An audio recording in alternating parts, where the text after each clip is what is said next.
Shalom, halo anak-anak, remaja, pemuda, bapak, ibu, oma, opa, seluruh jemaat dan simpatisan GKI Citraland, serta semua yang saat ini bersekutu bersama secara daring. Saat ini kita bersama-sama mengikuti ibadah intergenerasi dengan pelayan liturgi oleh Pendeta Samuel Ismayanto dan pelayan firman oleh Pendeta Iwan Sukmono dari GKI Bojonegoro dengan tema Nilai Diri dan Nilai Kerajaan Allah. Mari kita bersaat teduh sejenak.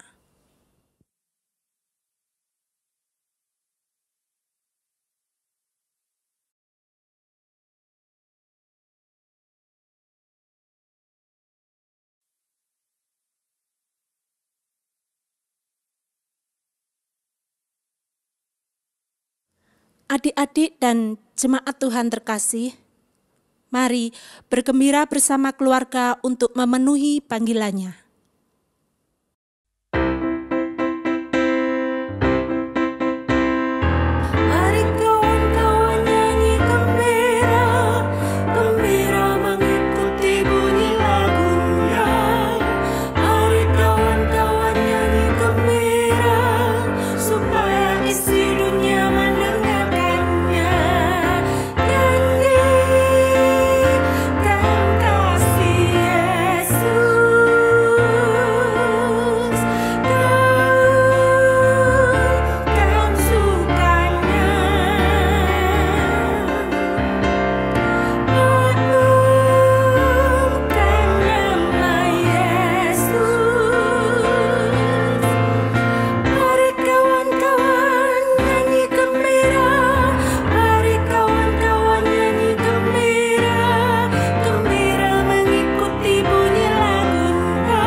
Mari jemaat kita memasuki ibadah intergenerasi dengan pengakuan bahwa pertolongan kita di dalam nama Bapa, Anak, dan Roh Kudus. Amin.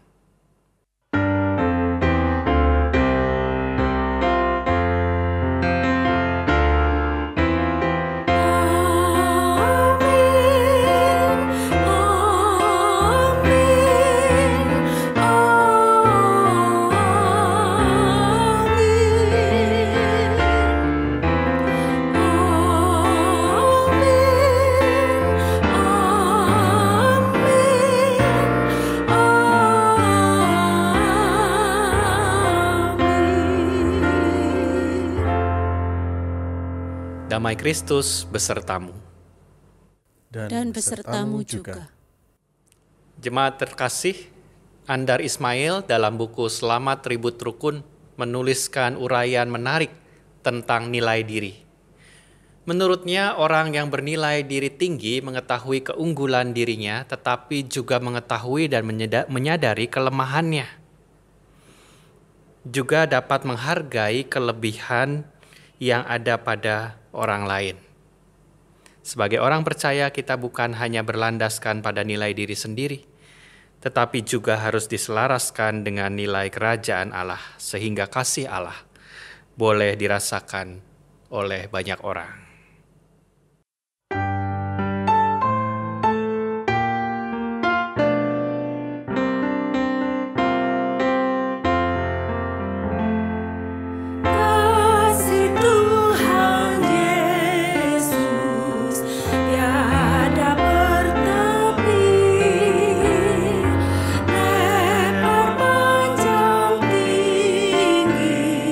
Dalam tak terpilih.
Jemaat terkasih, mari kita merendahkan hati di hadapan Tuhan, mengakui segala dosa dan kesalahan kita. Jemaat diberi kesempatan berdoa secara pribadi.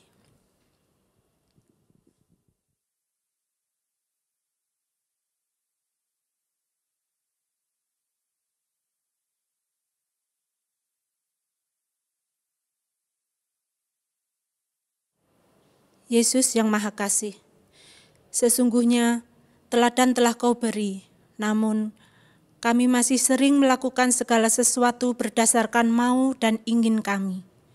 Tertunduk kami dalam malu karena belum mampu melakukan perintah-Mu dalam perjalanan ini.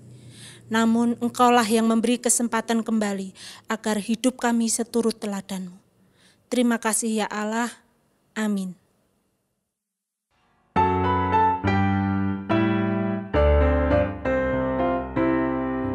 Jadilah Tuhan kehendak-Mu, ku tanah liat di tangan-Mu.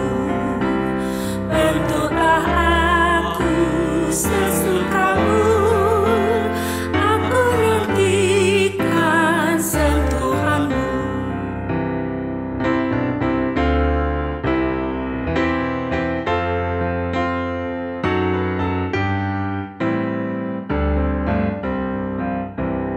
Jadilah Tuhan kehendak-Mu, segala kuasa di tangan-Mu. Tolonglah Tuhan, aku lemah, jamahlah aku, kuatkanlah. Terimalah berita anugerah dari Tuhan yang terambil dari Yehezkiel 36 ayat yang ke-26. Kamu akan kuberikan hati yang baru dan roh yang baru di dalam batinmu, dan aku akan menjauhkan dari tubuhmu hati yang keras, dan kuberikan kepadamu hati yang taat. Demikianlah berita anugerah dari Tuhan. Syukur pada Allah.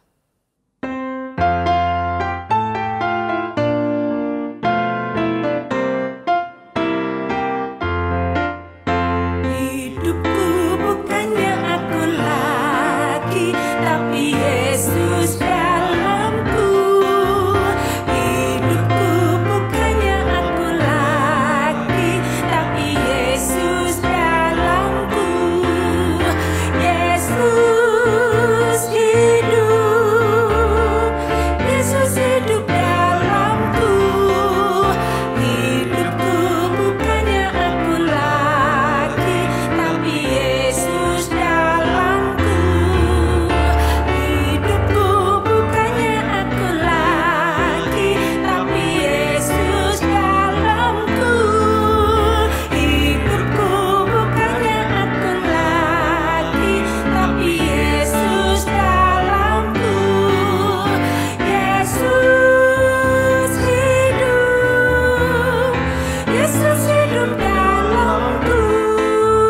Hidupku bukannya aku lagi, tapi Yesus dalamku.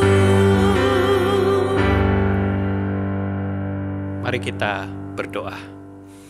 Bapa di surga, Bapa yang baik, kami bersyukur Tuhan menghimpunkan kami dimanapun kami berada, sendiri atau bersama keluarga, terlebih saat ini datang untuk kami disapa oleh kebenaran firman Tuhan yang akan memperlengkapi kami sekalian untuk menjadi anak-anak-Mu yang terus dapat hadir di tengah-tengah dunia ini, bahkan di tengah-tengah pandemi ini, untuk terus menerapkan nilai-nilai kerajaan Allah untuk kami pakai, juga berelasi dengan Tuhan dan juga dengan sesama. Kami yakin dan percaya Roh Kudus menerangi hati dan pikiran kami, membuat kami mengerti isi firman Tuhan. Dalam Kristus kami berdoa. Amin. Sabda Tuhan dibacakan dari Injil Markus pasal yang pertama ayat ke-14 hingga ayat ke-20. Markus pasal yang pertama ayat ke-14 hingga ayat ke-20. Sesudah Yohanes ditangkap, datanglah Yesus ke Galilea memberitakan Injil Allah. Katanya, waktunya telah genap, kerajaan Allah sudah dekat. Bertobatlah dan percayalah kepada Injil. Ketika Yesus sedang berjalan menyusur danau Galilea, ia melihat Simon dan Andreas, saudara Simon. Mereka sedang menebarkan jala di danau sebab mereka penjala ikan. Yesus berkata kepada mereka, "Mari, ikutlah aku, dan kamu akan kujadikan penjala manusia." Lalu mereka pun segera meninggalkan jalannya dan mengikuti dia. Dan setelah Yesus meneruskan perjalanannya sedikit lagi, dilihatnya Yakobus anak Zebedeus dan Yohanes saudaranya sedang membereskan jala di dalam perahu. Yesus segera memanggil mereka dan mereka meninggalkan ayahnya Zebedeus di dalam perahu bersama orang-orang upahannya, lalu mengikuti dia. Demikianlah pembacaan firman Tuhan, lakukanlah seturut perintahnya. Haleluya. Haleluya, haleluya, haleluya.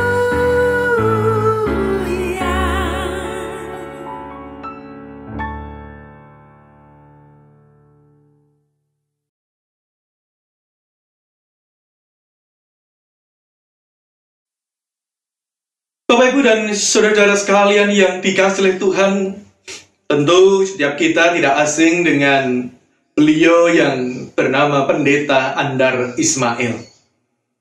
Dalam beberapa buku seri Selamat gitu ya, menjadi buku yang cukup menarik untuk kita baca, dengan renungan-renungan singkatnya, dengan cerita-cerita singkatnya, tetapi sangat berkesan dan sangat mengena di dalam setiap pribadi-pribadi pembacanya.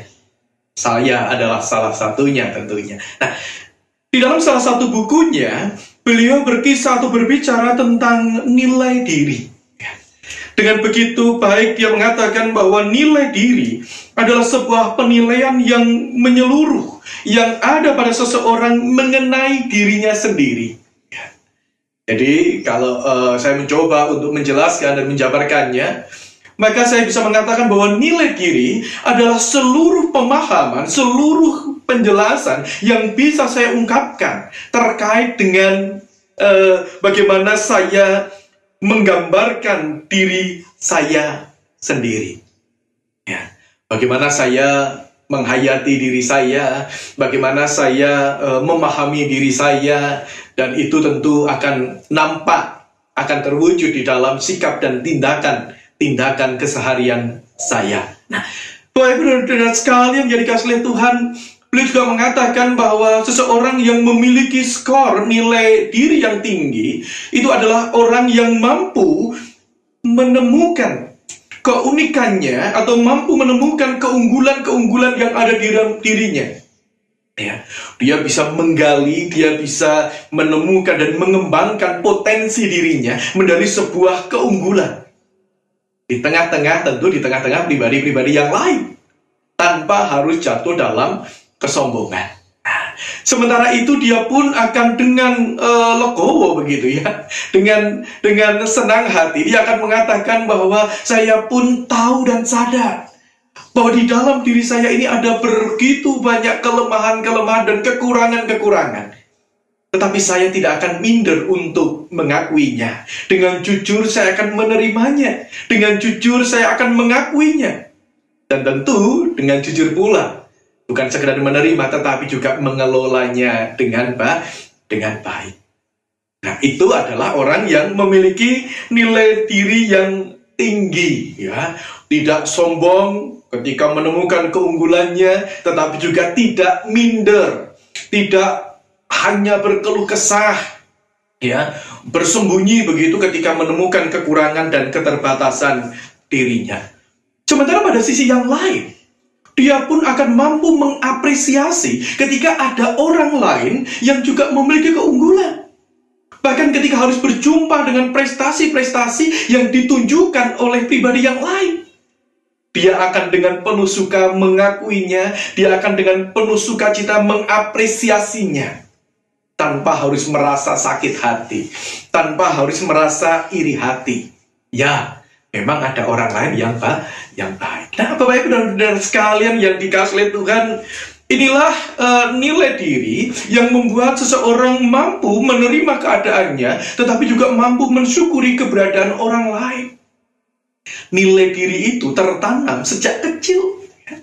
Ketika orang tua mengajarkan tentang sikap dan tindakan kehidupan keseharian, ketika orang tua dengan telaten mengajarkan nilai-nilai kehidupan kepada anaknya, ketika orang tua memberikan teladan yang baik sejak kecil, kemudian nilai itu bertumbuh dan berkembang, semakin disempurnakan di tengah-tengah komunitas yang ia hidupi.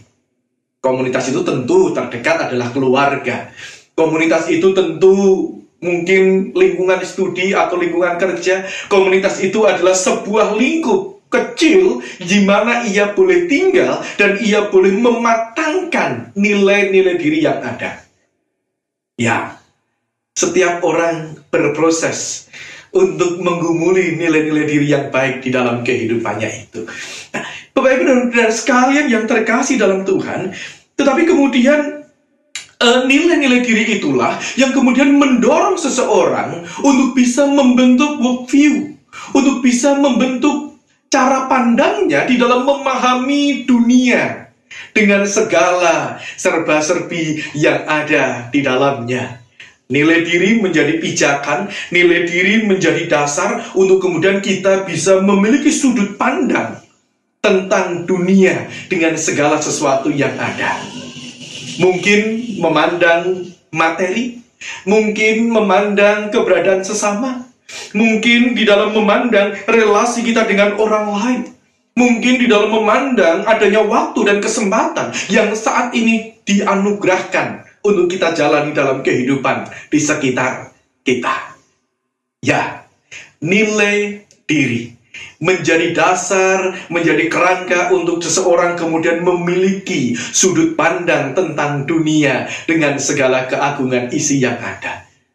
Namun sayangnya, apakah nilai-nilai diri itu yang sudah kita miliki, yang sudah kita yakini sebagai sebuah kebenaran sejak kecil itu, kemudian bisa selalu selaras dengan rancangan dan kehendak Tuhan? Apakah nilai-nilai diri yang kita temukan di tengah-tengah keluarga kita itu kemudian bisa tetap kokoh, tetap dengan taat dan setia kita pegang? Apalagi bisa tetap selaras dengan nilai-nilai kerajaan Allah? Rupa-rupanya tidaklah selalu demikian. Di tengah-tengah dunia yang semakin individualis, di tengah-tengah dunia yang semakin egois ini, kita diajak dan dituntut untuk tetap berpegang teguh terhadap nilai-nilai kerajaan Allah. Di tengah-tengah dunia yang semakin materialis, segala sesuatu diukur dari untung rugi, segala sesuatu dihitung secara materi begitu. Kita tetap diajak untuk menggumuli nilai-nilai kerajaan Allah. Ketika dunia ini semakin jatuh di dalam nilai-nilai hedonisme, semuanya hanya mengejar kenikmatan semata, semuanya hanya mengejar kesenangan semata-mata, dan itu seringkali adalah kesenangan yang sangat duniawi. Apakah semuanya itu tetap selaras dengan nilai-nilai kerajaan Allah? Yang egois, individualis, yang materialis, yang hedonis, bahkan juga yang sangat pragmatis itu tentu tidak selaras dengan kehendak Tuhan. Tetapi inilah yang justru terjadi di tengah-tengah kita. Bahkan di tengah-tengah saudara yang sedang menderita sekalipun, keegoisan dan keserakahan itu rupa-rupanya masih membelenggu kehidupan manusia. Dan ketika kita melihat realitas ini, kita menemukan kenyataan ini dalam kehidupan, betapa panggilan diri kita untuk menggali dan memperkuat nilai-nilai kerajaan Allah itu menjadi sebuah keharusan yang harus kita gemakan. Ketika kita hari ini membaca Injil Markus pasalnya yang pertama, ketika di dalam ayatnya yang ke-14, kisah pelayanan Yesus itu diawali dengan sebuah berita. Sesudah Yohanes, ayat 14, sesudah Yohanes ditangkap, datanglah Yesus ke Galilea.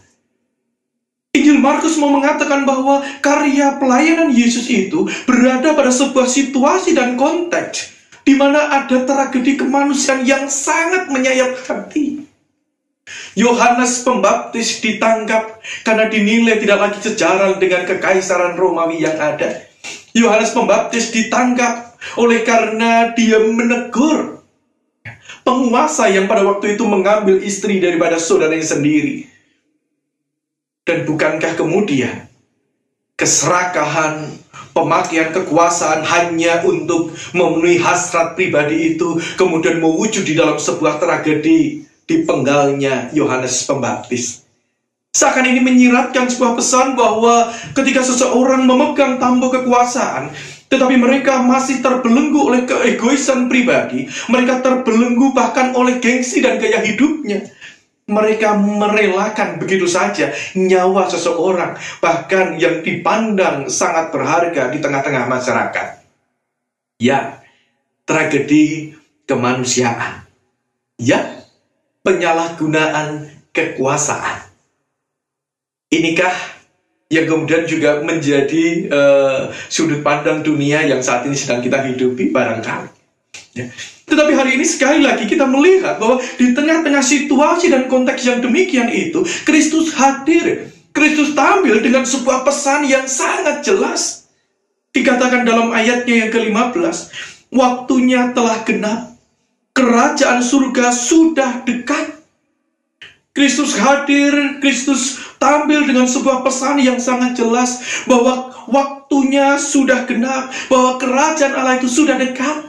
Kerajaan Allah, Basileo Tuteo, kerajaan Allah, yaitu di mana Tuhan, di mana Allah yang menjadi raja, di mana Allah yang meraja dan berkuasa, di mana Allah yang memiliki visi dan misi ke depan akan hadirnya damai sejahtera, di mana seluruh kehendak dan kerinduan Allah itu yang kemudian harus diperjuangkan, yang kemudian harus diwujud nyatakan. Visi akan hadirnya damai sejahtera, visi akan hadirnya karya keselamatan di tengah-tengah kehidupan umat manusia. Bapak Ibu dan saudara sekalian yang dikasihi Tuhan, ada sebuah peralihan, ada sebuah tawaran untuk kemudian manusia masuk di dalam pemerintahan Allah, untuk kemudian seluruh umat manusia itu tunduk di dalam kehendak Allah. Dan itu adalah kehendak damai sejahtera. Dan itu adalah kehendak untuk menyingkirkan tragedi kemanusiaan, kekerasan, budaya kekerasan yang ada, untuk berganti dengan budaya penuh dengan cinta kasih. Dan itu harus ditandai dengan sebuah semangat, bertobatlah dan percayalah kepada Injil. Bapak Ibu dan saudara sekalian yang dikasihi Tuhan, seruan atau gema pertobatan itu terus kemudian Kristus bawa di dalam kehidupannya. Kemudian Kristus bawa dari satu desa ke desa yang lain, dari satu kampung ke kampung yang lain. Dan tibalah pada sebuah kesempatan ketika ia menawarkan sudut pandang kerajaan Allah ini atau nilai-nilai kerajaan Allah ini kepada Andreas dan Simon. Ketika kemudian di situ Kristus hadir, kemudian di situ Kristus memanggilnya lalu berkata, "Mari, ikutlah aku." Mari, ikutlah aku, dan kamu akan kujadikan penjala manusia. Ayatnya yang ke-17. Seakan-akan ini menjadi sebuah panggilan yang sangat lembut kepada Andreas dan kepada Simon. Mari, ikutlah aku. Mari, temukan kembali nilai-nilai kerajaan Allah, dan mari bergabung di dalam karya itu. Untuk tidak lagi menjadi sekedar menjadi penjala ikan, tetapi menjadi penjala manusia. Untuk tidak lagi hanya sekedar berpikir tentang keegoisan diri, berpikir tentang pekerjaannya sendiri, tetapi juga lebih jauh, berpikir tentang seluruh kehidupan sesama, berpikir tentang bagaimana menyelamatkan jiwa-jiwa. Memang ini adalah satu hal yang tidak mudah. Ketika Andreas dan Simon harus meninggalkan pekerjaannya. Kenapa? Karena orang merasa bahwa di tengah-tengah kehidupan keseharian itu, kalau orang sudah punya pekerjaan, orang akan cenderung merasa aman dan nyaman. Orang akan cenderung merasa, ya sudah hidupi ini aja, ya sudah jalani ini saja. Tidak usah masuk di dalam situasi yang baru, tidak usah masuk dalam keadaan yang baru, karena itu tentu akan berisiko. Ya, Meninggalkan kenyamanan, meninggalkan keamanan yang sudah didapatkan bukanlah perkara yang mudah. Namun seringkali itu menjadi bagian yang harus kita jalani. Ketika kita tahu nilai diri kita itu berseberangan dengan nilai kerajaan Allah. Ketika kita tahu bahwa kita harus meninggalkan nilai diri kita yang belum sempurna itu, berganti dengan nilai kerajaan Allah yang jauh lebih sempurna. Kita harus meninggalkan kenyamanan kita, layaknya sebuah pekerjaan. Bahkan mungkin yang lebih berat lagi adalah apa yang harus dilakukan oleh Yohanes dan Yakobus. Ketika di dalam perjalanan berikutnya, Yesus berjumpa dengan Yakobus dan Yohanes, anak-anak Zebedeus. Yesus berkata kepada mereka, ayat 20, Yesus segera memanggil mereka dan mereka meninggalkan ayahnya Zebedeus di dalam perahu bersama orang-orang upahannya lalu mengikut dia. Bukan hanya meninggalkan pekerjaannya, tetapi meninggalkan orang tuanya, meninggalkan kaum keluarganya. Mereka yang sekian waktu telah merawat dan membesarkannya, mereka yang sekian waktu telah mendidik dan mengajarnya untuk bisa bertumbuh menjadi nelayan yang tangguh, untuk bisa bertumbuh menjadi pribadi-pribadi yang tangguh. Bukankah itu lebih beresiko lagi? Melepaskan kenyamanan yang sudah ada, yang sudah berada dalam genggaman, yaitu keluarga. Bapak, Ibu, dan saudara sekalian yang terkasih di dalam Tuhan, dari narasi ini kemudian kita melihat dan menemukan gitu ya, memang ketika kita bersyukur, ketika nilai diri kita itu sudah selaras dengan kehendak Tuhan, kita tinggal lempeng menjalaninya, kita tinggal lempeng menjalaninya dengan baik dan memperjuangkannya. Sehingga kehadiran kita menjadi kehadiran yang semakin bermakna, karena sudah seturut dengan kehendak Allah, memperjuangkan nilai-nilai kerajaan Allah itu dalam kehidupan kita.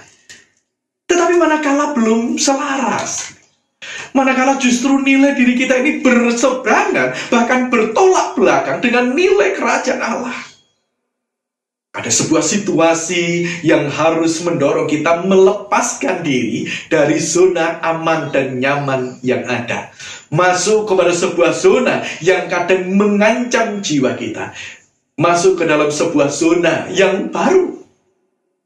Tetapi tentu sangat mungkin itu kita perjuangkan dan kita wujud nyatakan dalam kehidupan. Bapak, Ibu, dan saudara sekalian yang terkasih dalam Tuhan, resikonya mungkin besar. Risikonya pasti tidak aman dan tidak nyaman. Tetapi karena yang kita perjuangkan adalah nilai-nilai kerajaan Allah yang diwarnai dengan semangat pertobatan atau pembaharuan, yang diwarnai dengan sebuah semangat mewujud nyatakan keselamatan dan damai sejahtera untuk semua manusia, bukanlah hal yang mustahil untuk kita wujud nyatakan, untuk kita lakukan. Beberapa hari belakangan ini kita berhadapan dengan sebuah situasi yang tidak mudah. Pandemi COVID-19 yang sudah sangat berdampak dalam kehidupan, dalam dunia kesehatan, dalam dunia pendidikan, dalam dunia perekonomian. Siapa yang tidak terdampak? Semuanya terdampak. Siapa yang tidak terbeban? Semuanya terbeban. Banyak orang yang mengatakan bisa bertahan aja bagus. Apalagi kalau misalnya bisa berkembang, tentu jauh lebih bagus. Kedukaan sudah mulai kita rasakan. Kesedihan dan kepedihan itu sudah mulai kita rasakan. Di tengah-tengah situasi yang ada ini, tidak jarang kita menemukan bagaimana gambar diri yang tidak baik, nilai diri yang tidak baik itu justru mengemuka. Di tengah penderitaan masih tega korupsi bantuan. Di tengah-tengah penderitaan oleh karena berbagai musibah bencana alam, masih banyak orang yang begitu bingung menjaga aset-asetnya, tidak mau berbagi dengan sesama.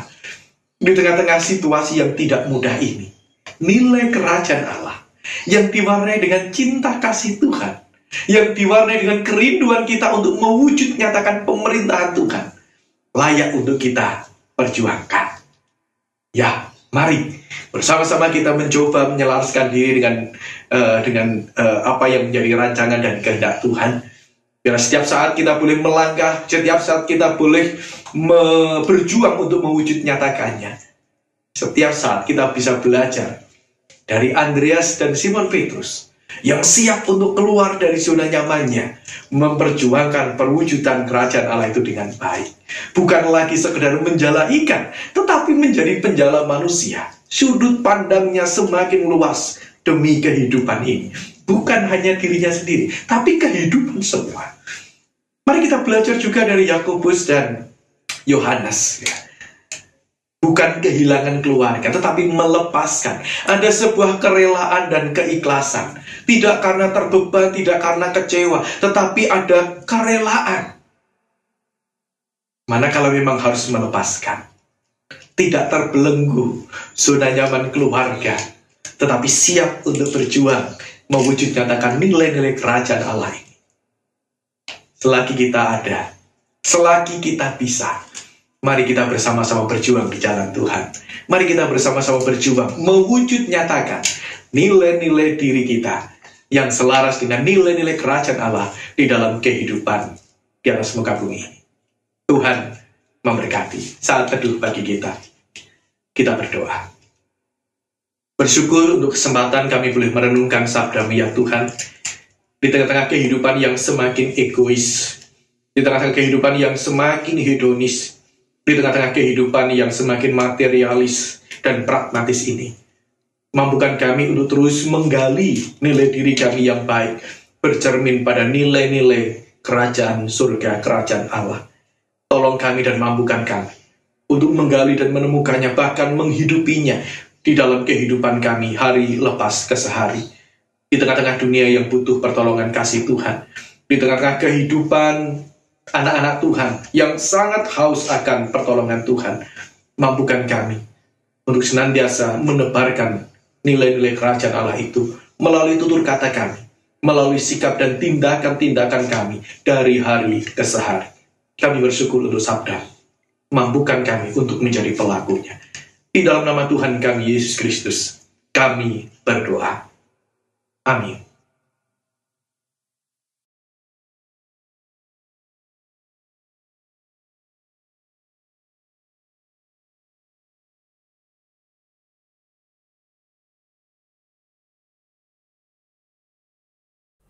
Dengan hati yang tertuju pada Tuhan, marilah kita bersama ikrarkan pengakuan iman kita seturut dengan pengakuan iman rasuli yang berbunyi demikian. Aku percaya pada Allah, Bapa yang Maha Kuasa, Khalik langit dan bumi, dan kepada Yesus Kristus, Anak yang tunggal Tuhan kita, yang dikandung daripada Roh Kudus, lahir dari anak darah Maria, yang menderita sengsara di bawah pemerintahan Pontius Pilatus, disalibkan, mati dan dikuburkan, turun ke dalam kerajaan maut. Pada hari yang ketiga, bangkit pula dari antara orang mati, naik ke surga, duduk sebelah kanan Allah, Bapa yang Maha Kuasa.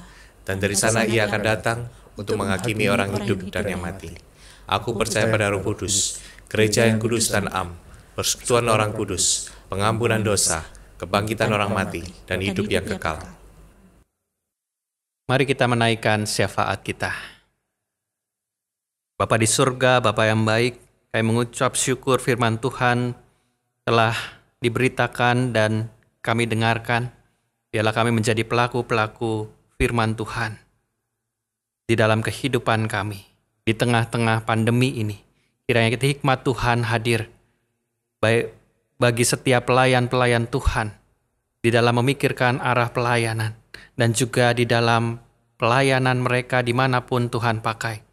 Sehingga umat-Mu, pelayan-pelayan Tuhan, jemaat-Mu, simpatisan dan para aktivis boleh juga menjalankan kehidupan dengan hikmat yang dari Tuhan, menjalankan protokol kesehatan di tengah-tengah pandemi yang masih melanda kota, negara, dan dunia ini. Kiranya juga Tuhan yang memberikan hikmat kepada setiap orang-orang yang mengusahakan kehidupan, keselamatan dirinya, baik juga keselamatan keluarganya, kehidupan keluarga mereka, dengan segala usaha-usaha yang terus diusahakan oleh jemaat-Mu. Kiranya Tuhan yang memberkati mereka, berikan kesehatan dan imunitas tubuh kepada setiap jemaat-Mu dan juga seluruh masyarakat di sekitar kami. Berdoa untuk penyediaan vaksin, kami yakin dan percaya ada banyak cara Tuhan yang Tuhan pakai untuk memulihkan dunia ini. termasuk penyediaan, pengadaan vaksin, dan kiranya juga Tuhan sendiri yang mengintervensi penyebarannya, mengintervensi juga setiap orang-orang yang menerimanya. Kiranya Tuhan juga yang memberkati setiap kami semua. Kami berdoa ya Tuhan, di tengah-tengah banyaknya duka yang terjadi di negeri kami, di tengah-tengah pandemi juga ada begitu banyak bencana yang terjadi. Longsor di Sumedang, kecelakaan pesawat Sriwijaya Air, kiranya Tuhan juga berkati setiap korban dan keluarganya. Banjir di Kalimantan Selatan, juga gempa bumi di Sulawesi Barat, juga ada awan panas di Gunung Semeru dan erupsi di Merapi, dan beberapa bencana lainnya. Kiranya Engkau sendiri yang hadir melawat setiap mereka yang terdampak di dalamnya. Dan kiranya Tuhan memakai setiap orang termasuk kami untuk hadir buat mereka. Kami juga disadarkan bahwa kami juga perlu menolong setiap mereka. Apapun caranya, kiranya Tuhan juga yang boleh menyalurkan berkat kepada mereka dan memberikan kekuatan dan penghiburan kepada mereka. Dan kami yakin dunia kami, dunia tempat kami berada, kiranya Tuhan yang segera pulihkan. Inilah doa dan permohonan kami yang kami panjatkan hanya di dalam nama Tuhan kami, Yesus Kristus. Amin.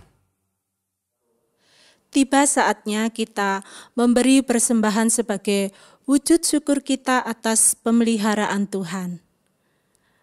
Persembahan dapat ditransfer ke rekening GKI Citraland atau melalui QR Code. Mari memberi dengan sukacita sambil mengingat sabdanya dalam Mazmur 79 ayat 13.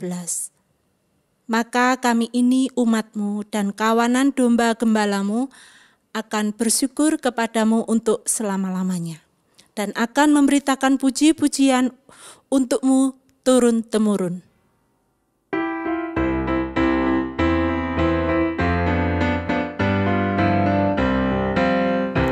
Ucap syukur pada Tuhan karena kita diselamatkan oleh-Nya. Senandungkan lagu baru, senandungkan lagu baru baginya. Nyanyikanlah dengan riang karena kasih setia Tuhan, nyanyilah. Senandungkan lagu baru, senandungkan lagu baru baginya. Muliakan nama Tuhan karena kuasa-Nya abadi muliakan. Senandungkan lagu baru, senandungkan lagu baru baginya. Mari kita berdoa. Kami membawa persembahan kami dengan ucapan syukur, kesehatan, kekuatan, dan sukacita yang Engkau limpahkan dalam kehidupan kami adalah bukti berkat-berkat yang sudah Engkau sediakan bagi kami. Sungguh hati kami melimpah dengan syukur, kiranya kami pun boleh menjadi alat untuk berkat Tuhan bagi sesama kami. Dalam nama-Mu kami bersyukur. Amin.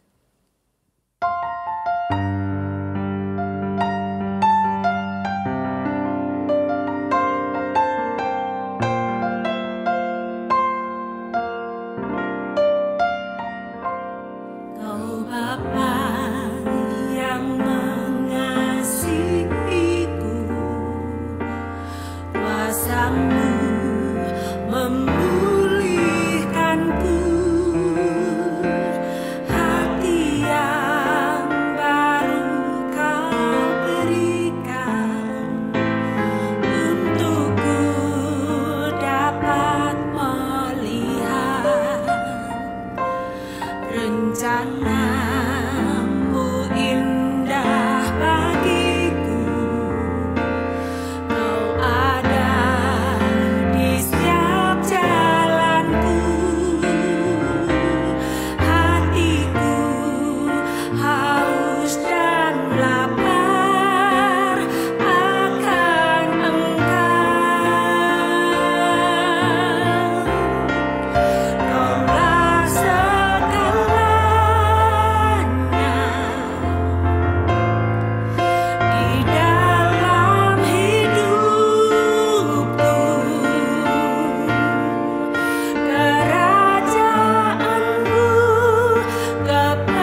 Kembalilah dalam kehidupanmu sambil tetap mengarahkan hati kepada Tuhan dan terimalah berkat-Nya. Tuhanlah penjagamu, Tuhanlah naunganmu di sebelah tangan kananmu. Matahari tidak menyakiti engkau pada waktu siang atau bulan pada waktu malam. Tuhan akan menjaga engkau terhadap segala kecelakaan.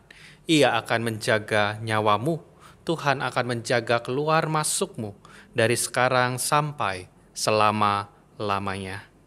Amin.